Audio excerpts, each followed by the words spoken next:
তো যারা বিপদগ্রস্ত হয় না, অসুস্থ বালা মুসিবতে আক্রান্ত হয় না, এই মানুষগুলো জাহান্নামী। হাদিসটা শুনে অবাক হলেন, তাই না? দেখেন রাসূল বলছেন যে আবু হুরায়রা রাদিয়াল্লাহু আনহু থেকে বর্ণিত, দাখালা আরাবিয়ুন, আল্লাহ রাসূলের কাছে একজন আরব ব্যক্তি আসলেন, গ্রাম্য একজন মানুষ। আল্লাহ রাসূল তাকে বললেন যে হাল আখাস্তা উম্মু মিলদাম, তো তোমাকে উম্মু মিলদাম কি ধরেছে? উম্মু মিলদাম মানে জ্বর। তো ওই ব্যক্তি বলছে যে উম্মু মিলদাম আবার কি জিনিস? আল্লাহ রাসূল বললেন যে হারুন বাইয়ান জিলদি আল্লাহমি, জ্বর মানে কি জানেন? এই যে এটা চামড়া আর নিচে গোস্ত, এর মাঝখানে যে গরম তাপ, এটার নাম হলো জ্বর।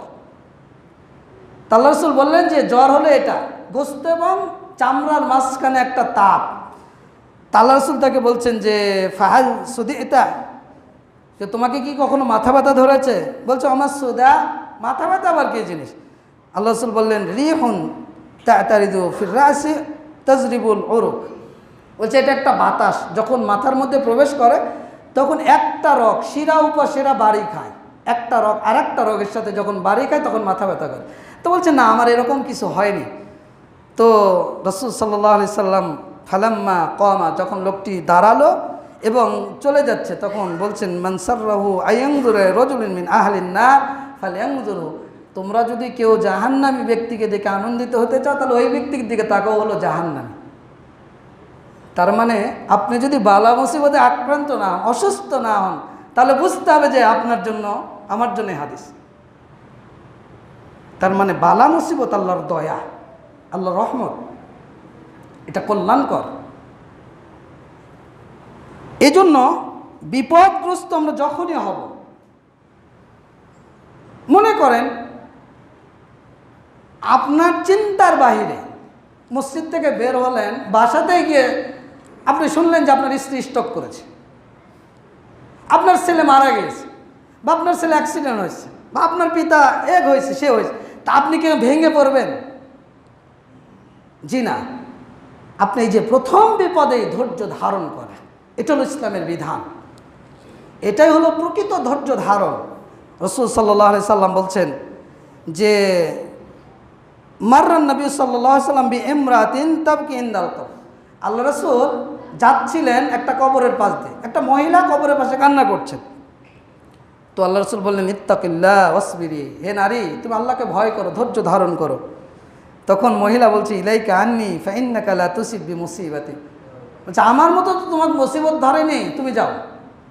সে রাসূলকে চিনতে পারেনি, মানে আমি যে মুসিবতে আক্রান্ত হয়েছি, তোমার তো এমন মুসিবত ধরেনি, তুমি তো বিপদগ্রস্ত হওনি, তো তুমি কি বুঝবা?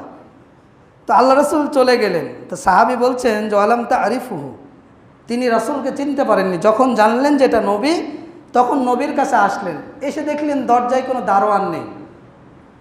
নবীর দারোয়ান লাগে না, আমাদের নেতার অনেক দারোয়ান লাগে, অনেক বডিগার্ড লাগে, নিরাপত্তা কর্মী লাগে, কিন্তু আমার নবী রাসূলদের নিরাপত্তা কর্মীর প্রয়োজন হয়নি, কারণ তারা ভরসা করেছে কার উপর? আল্লাহর উপর। তারা দিনদার ছিল, দিনের দাওয়াত নিয়ে তারা ঝাঁপিয়ে পড়েছে, মার খেয়েছে। আর আমরা দুনিয়ার দাওয়াত নিয়ে ঝাঁপিয়ে পড়ছি, কাকে মারতে হবে, কাকে ধরতে হবে, কার সম্পদ ছিনিয়ে নিতে হবে, কাকে জেলে পড়তে হবে। এজন্য আমাদের নিরাপত্তা কর্মী দরকার, তাদের ছিল না। তখন নবীকে এসে বলছে লা আরিফুকা, আমি আপনাকে চিনতে পারিনি। লা আরিফকা ফাকালা, রাসূল বললেন ইন্নামাস সাবরু ইনদা সাদামাতিল উলা, ধৈর্য হলো প্রথম বিপদেই যেটা ধরা হয় সেটার নাম হলো ধৈর্য। এজন্য আপনি যখনই বিপদগ্রস্ত হবেন, প্রথমে আপনার করণীয় হলো ধৈর্য ধারণ করা। রাসূল সাল্লাল্লাহু আলাইহি সাল্লাম বলছেন আপনি যদি ধৈর্য ধারণ করেন তাহলে কি হবে? প্রকৃত বিপদে প্রকৃত ধৈর্য ধারণ করাই হলো ধৈর্য। এর বিনিময় কি?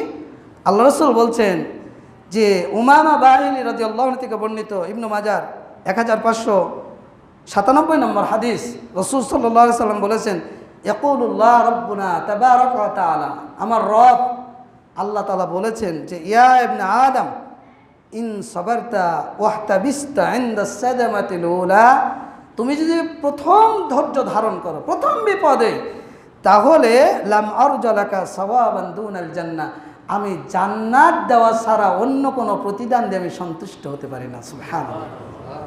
তার মানে আপনি যখনই বিপদে পড়বেন তখনই ধৈর্য ধারণ করবেন, তাহলে এর বিনিময় হলো জান্নাত। সুবহানাল্লাহ।